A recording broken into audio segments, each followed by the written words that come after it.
Hello. Hello, and welcome to the third episode of Resonance. Really excited about this. Tonight we have Anne McGuire and Wobbly, the Freddy McGuire, in conversation with Sarah Cahill. Tonight is really awesome.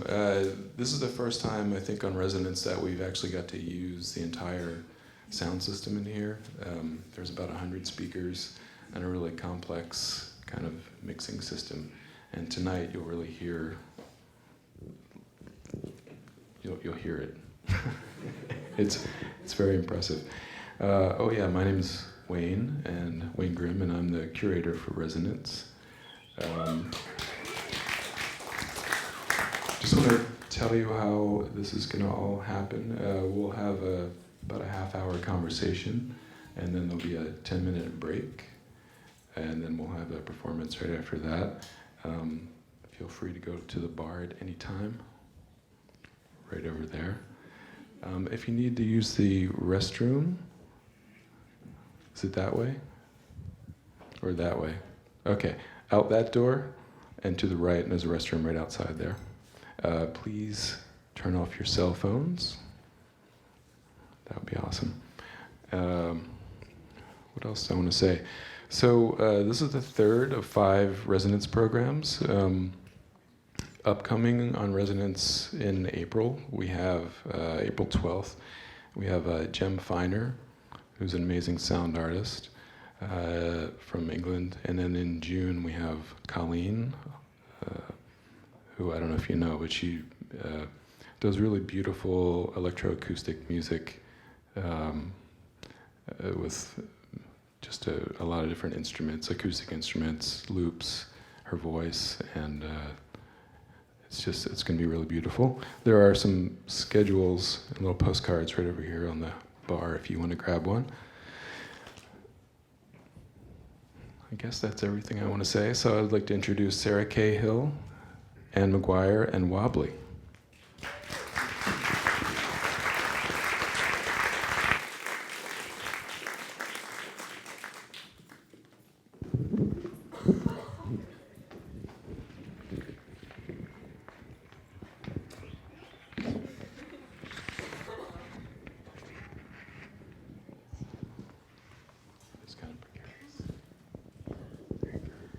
Oh, thanks so much. Tell me what you're wearing.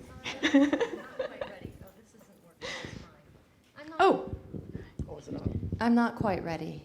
I'm sorry. My hair isn't, I'm doing my hair right now. This is just my caftan.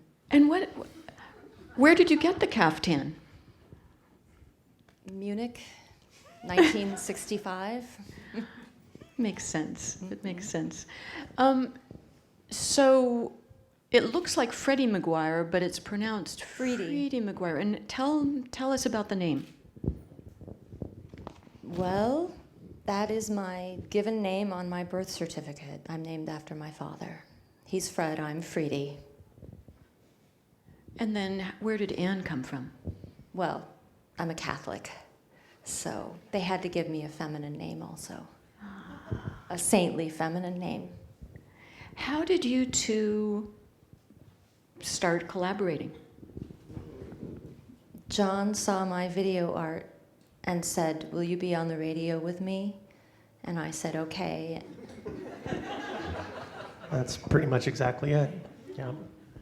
But you can flesh it out. Well, she has this one video work called I Am Crazy and You're Not Wrong, in which she sang a cappella to making up her own lyrics to a wide variety of songs. And then for the soundtrack later, she just sort of overdubbed records that she played with the motor off, just playing it with her finger in real time. So the music was just very speeding up, up and down wildly, and didn't really ever fit with what she was singing, but at the same time made more sense than anything that could have happened any other way. And I basically thought, well, I can do that. Yeah, I can be the record player. So we did a radio show on Negative Land's Over the Edge, And pretty much about 10 minutes into it, Anne stopped singing and came into the room and said, I didn't know there were going to be so many noises. Could you stop all of the beeping noises? It was too electronic. Yeah, the music is fine, but the beeping, the R2-D2 noises need to stop, or else I'm going to become insane. But we couldn't stop. We couldn't stop those noises.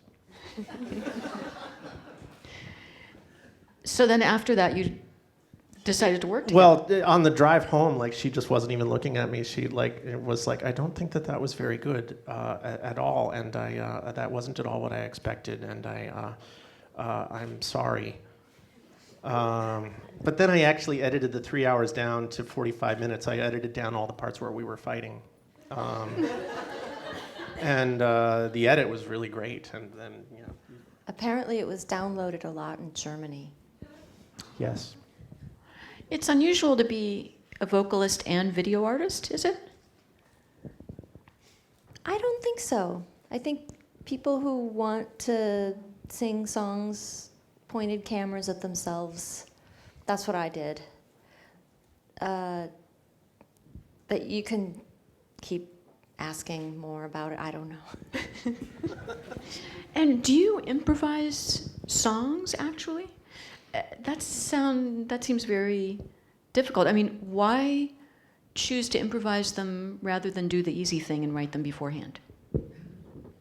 It's less work. If you write a song, you have to work on it really hard. But I know I can write a song, and so it's more fun and challenging to just write it on the spot. And I'll do a little bit of that tonight. The last person who was here in the Resonance series was the wonderful saxophonist Roscoe Mitchell. And we were talking about improvisation and composition, and he said that it's best if people can't tell the difference. I mean, he does a combination. And so he says, you know, it's great if people can't discern when he's improvising and when something is composed. So is it that way with your work? I mean, do you feel the same way? I think often people will say, "Did you just make that up?" And yeah. And sometimes you can tell. I don't know how. I've already forgotten the question. I'm sorry. I'm nervous.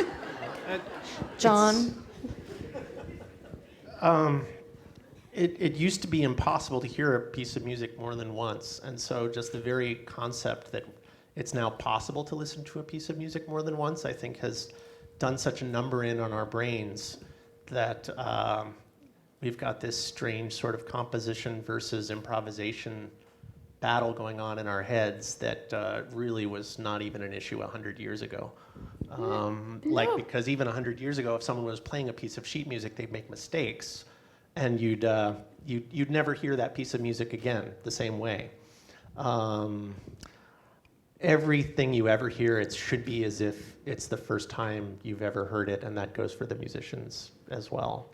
So we just sort of have this thing where I don't really tell her what kind of music I'm going to be playing, and she doesn't tell me what song she's about to sing, and that usually kind of works out. Does she still say, "Stop that beeping"? She sometimes tells me to stop playing the piece of music that I started playing, yes. Or I'll reject it. He'll start something and I'll just flat out reject it. She does get veto. She's the singer. Jon, we've bonded over the years over, I mean, many things, but partly the San Francisco cult band The Residents, who were famously anonymous and shun the limelight and celebrity. And we live in such a cult of celebrity when you're supposed to have a name, and they don't. And I wonder, you use the stage name Wobbly. So are you a different person? I mean, the Residents will say we actually are different when we get up on stage and perform than we are in our normal everyday lives. We're different people. So is that true of, I mean, you have a different name when you're on stage, right? Well, not tonight. Actually, tonight I'm pretty much Jon. When it's the Freddy McGuire Show, I'm kind of Jon. But the idea, Wobbly was originally the name of a group in college, and everybody else got married or got addicted to drugs or went insane and failed to move to San Francisco. And then it just kind of became a pseudonym, but that was never something I would have chosen for myself. I really envy anybody who gets to choose their own pseudonym.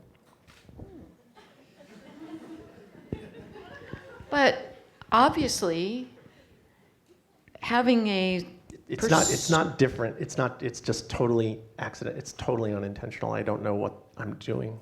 And I thought I was under the distinct impression that I was working with Wobbly the whole time. Okay. But you have a different persona on stage, right? Kind of. You're not this person in when you go home. Only to the people who really know me. I'm just like my dad. But is that sort of an element of your work, having the Freddy McGuire Show? Yes, persona, yes, very, Help me out a little here.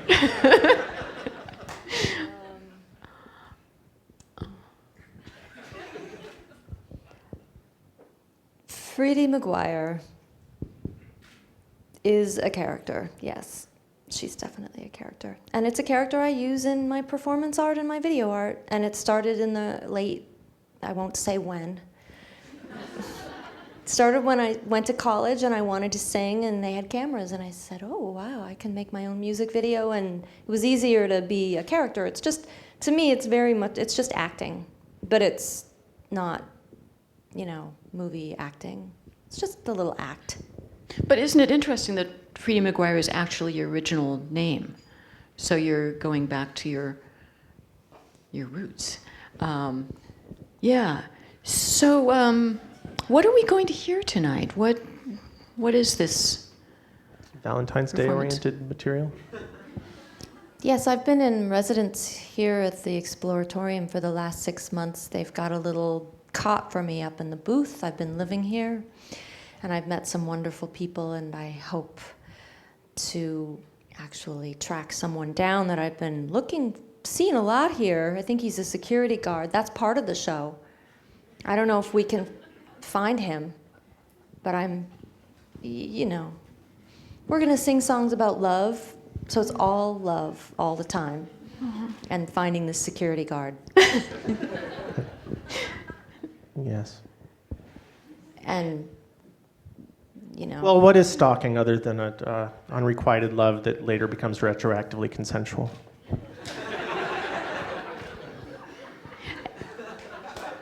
And you've got a pretty simple setup here. It's pretty bare, yeah? But, Jon, let's talk a little bit about what you do. And you're using the Meyer Constellation system tonight, yeah? Yes, this is a really, really bizarre sound system. The Meyer's Constellation system is actually, this room has the main sound system, which is stereo, but it also is surrounded by somewhere between 70 and 90 very tiny little speakers, each with its own impulse microphone. So it can simulate the acoustic reverb impulse of any acoustic space in the world. However, we're not using it for that tonight because, I don't really, maybe we should have used it for that. We're using it more to just move sounds around in this space. I think you're just going to have to hear it.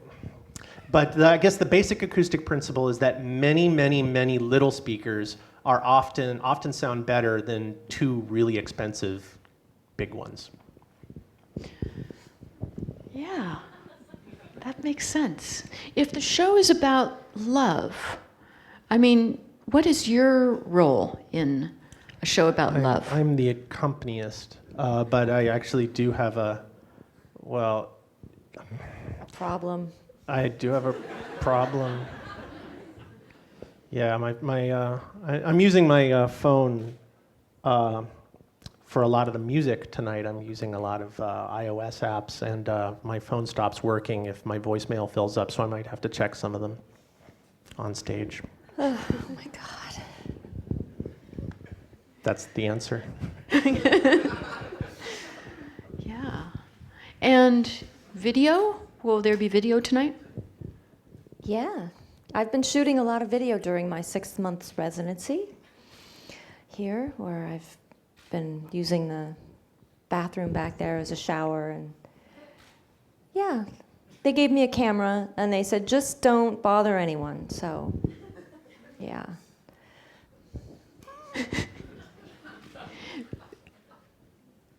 Video of you? No, there won't be any video of me. It's a surprise. I had a wonderful video art director and some creative consultants who helped me tonight also. I'll thank them at the end. So there's a lot of people involved. Are there any questions from the audience? About what you've seen. Yeah. We'll have to wait for the break.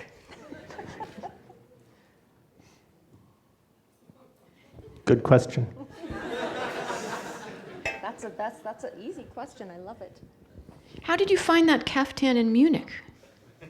Well, I found it in Florida at a flea market, but it's from Munich. Yeah. It's beautiful, isn't it? It's lovely. Yeah. It's lovely. Is it real gold? Oh, absolutely. Questions?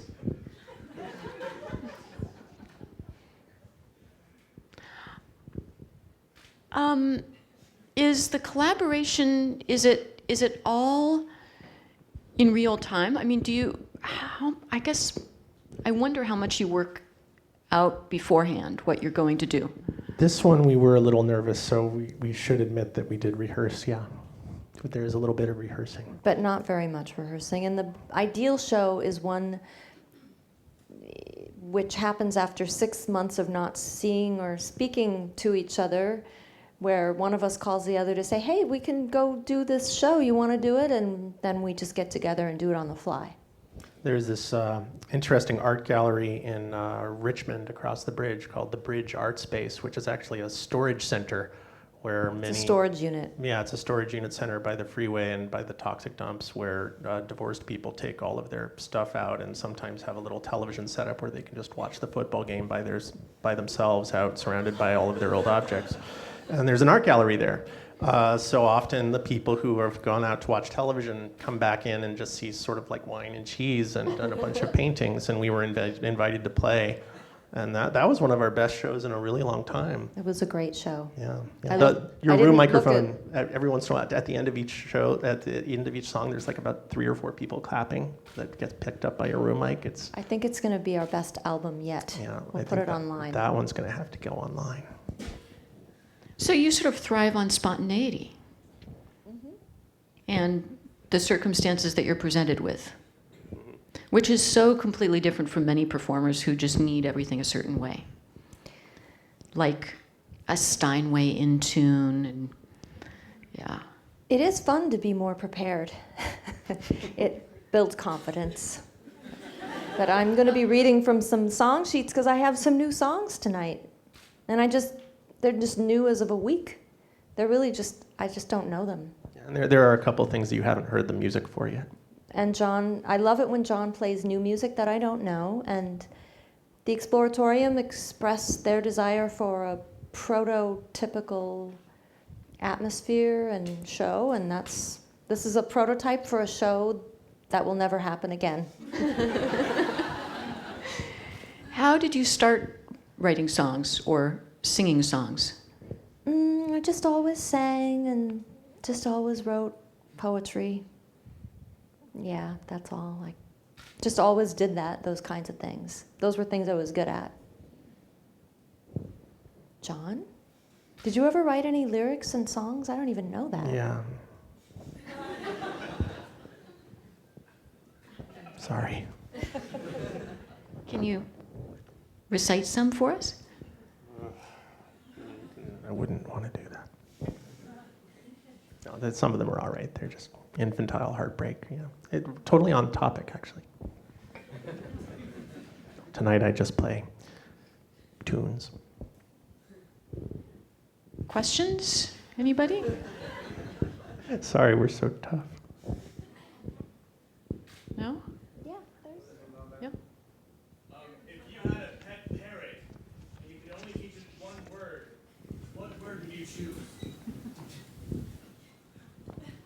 A word I heard one guy say on the train yesterday, every other word, but it's vulgar.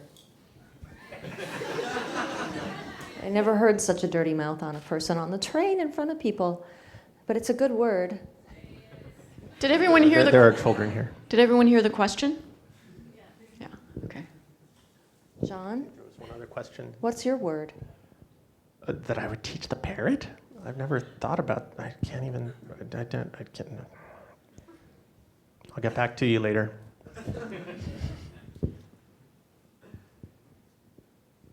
Oh, the other hand is down. That must have been the same question.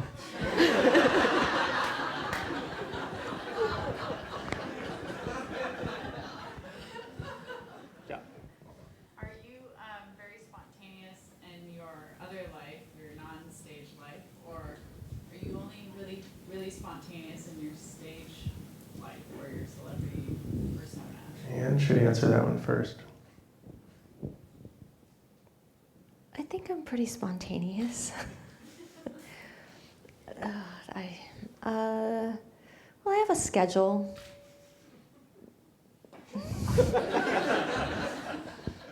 But no, I sing a lot. I sing and talk. I sing talk a lot, all the time. So I consider myself to be very constantly thinking of little songs and rhymes and. So you're not that spontaneous. You're planning? No, never mind. You are. Well, It all does come out here, let's face it. I don't know. But it's something to think about. Thank you. Yeah, I can't believe I have a job. John, Wayne was saying at one point that you use your instrument very much like a sort of traditional instrument. I mean, you play it in the way someone would play a sort of traditional instrument. Does What that is make the sense? instrument? What is your instrument? It's 2 iPhones, an iPad, 2 iPads. 2 iPads, 2 iPhones, and This is the first time I've ever played live with a laptop, but which is, yeah, it's a big deal. But I needed to use the laptop because we're doing something called object-oriented mixing tonight, where I needed to send 8 simultaneous outputs out, so I needed to use the computer in order to do that. You can't quite do that with an iPhone just yet. But I feel more comfortable because over the last couple of years I've gotten completely seduced by the iPad as a musical instrument. It's just, your fingers are not hidden by the screen. The multi-touch screen means that you can have gesture again, and yeah, it just has a different feel. There are no jokes about musicians actually secretly checking their emails on stage with the iPad anymore. Babies play with them in a different way. It doesn't feel, you don't, the overtones of office work aren't quite as there with the iPad as they used to be. But yeah, it's 2 iPads playing back files and running a degree of soft synths and a micro sampler, a reverb. I mean, I'm basically improvising with pre-recordings, which sounds a little strange until you realize that it isn't. Yeah, but it's interesting because so many composers use a laptop on stage, but you never think about the thing of the fingers behind the screen or checking email. It's not just that the fingers are hidden, it's that because of the trackpad, like your gestures are micro and not very emotionally satisfying. You can't really, you can only use one finger and that doesn't feel like music. But well, first, I mean, and it's not like moving your hands around on an iPad like that feels that much more like music. It's just, we're slowly getting there. What did you use before you used an iPad? These instruments, the SP202 Doctor samples, which were just pads that you could hit, like an MPC controller, and keyboards. But also the mixer itself, like all of those faders laid out next to each other, feels a lot like a piano keyboard. So what do you think Wayne meant when he said that you work more like a traditional musician? Well, people laugh at the idea of a DJ being a musician, except that we've gotten used to that. But imagine what if the DJ had 1,000 turntables. maybe it'd make more. I don't know. Yeah. Yeah. Does that make any sense? Yes, it does. It does. Yeah. Okay. Well, any more questions before we take a break? You're going to interview yourself during the performance. Yes. Yes. Okay, well, let's take a break and then come back for the Freddy McGuire Show. Thanks for coming. Thank you. Thank you.